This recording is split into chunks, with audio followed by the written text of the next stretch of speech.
నమస్తే YNC news కు స్వాగతం. సోమవారం జరిగిన సార్వత్రిక ఎన్నికల్లో కాకినాడ జిల్లా పిఠాపురంలో ఓ సామాన్యుడు చెమట తుడుచుకునేందుకు ఎర్ర టవల్ ఉపయోగించడంపై వైకాపా ఎమ్మెల్యే అభ్యర్థి వంగా గీత ఆగ్రహం వ్యక్తం చేశారు. తన ఎర్ర టవల్ తీయాలంటూ అధికారులకు ఫోన్ ద్వారా ఫిర్యాదు చేసి తీయించారు.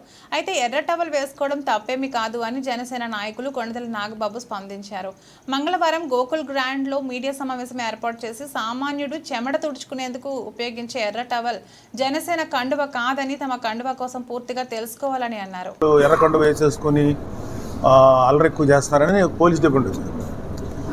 సార్, ఎర్రకండువ అనేది పవన్ కళ్యాణ్ గారు వేసుకుంటారు కాబట్టి కొంచెం పాపులారిటీ వచ్చింది. కానీ ఎర్రకండువ జనసేనది కాదండి. ఎర్రకండువ మాకు తెల్లగా ఉండి పైన పవన్ కళ్యాణ్ గారు జనసేన మార్క్ ఉంటుందండి. అది మా కండువ. అది జనసేన కండువ కాదండి.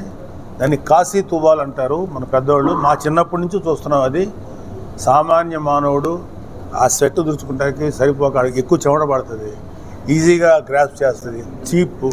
అది ప్రతి వాళ్ళు వేసుకుంటారు. అది కామన్ మ్యాన్ తాలూకు యూజ్ చేసే ఒక టైప్ ఆఫ్ టవల్ లాంటిది. ఎంత రిడిక్యులస్గా ఉన్నారంటే వైసీపీ వాళ్ళు ఆ తువ్వాలు తీసేమన్నారు. అది కామన్ మ్యాన్ సింబల్. జనసేన ఇది వేసుకొని వచ్చామంటే ఖచ్చితంగా మీరు అడగచ్చు, జనసేన కండు వేసుకుని. వాళ్ళు మాత్రం వైసీపీ వాళ్ళు కండు వేసి తిరుగుతున్నారు. మా కుర్రాళ్ళు ఎవరు కూడా ఎర్రతువాలు వేసి తిరుగుతున్నారు. ఎర్రతువాలు రిప్రజెంట్స్ కామన్ మ్యాన్. అది మరి దాన్ని తీసేయమంటే ఎలాగ తీయమంటారు? అసలు అది జనసేన కండు అని ఎలాగ? బికాజ్ ఆఫ్ పవన్ కళ్యాణ్ గారు దానికి ఒక విలువ ఇచ్చారు కాబట్టి, దానికి గుర్తించారు కాబట్టి, గౌరవించారు కాబట్టి అది అట్లా అయింది.